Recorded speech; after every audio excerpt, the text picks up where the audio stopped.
एही कहानी एक ऐसा गानरू आरंभ हुए जेउठारे लोकमाने आपणଙ୍କ समस्त कामकु निज रहस्यरे करिथिले। एही गानरे गोटिए पुराना बिल्डिंग थिला जहाकु केही अतिरिक्त भल करिबाकु चेष्टा करिनथिले। लोकमाने दूरे जाइथिले तथापि एही अति पुराना बिल्डिंग रो आधारकु देखिबा पाई केही भी जाउथिले नाही।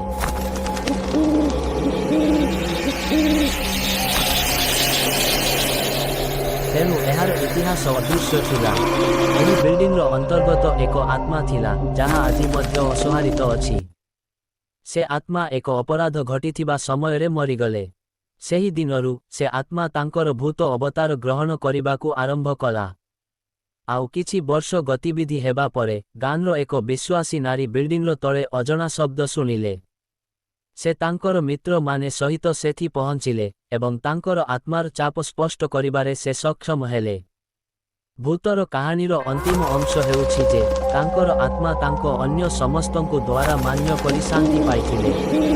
एही तालिका हेउछि तांकर साथीर जीवन अनुभव करिबाकु।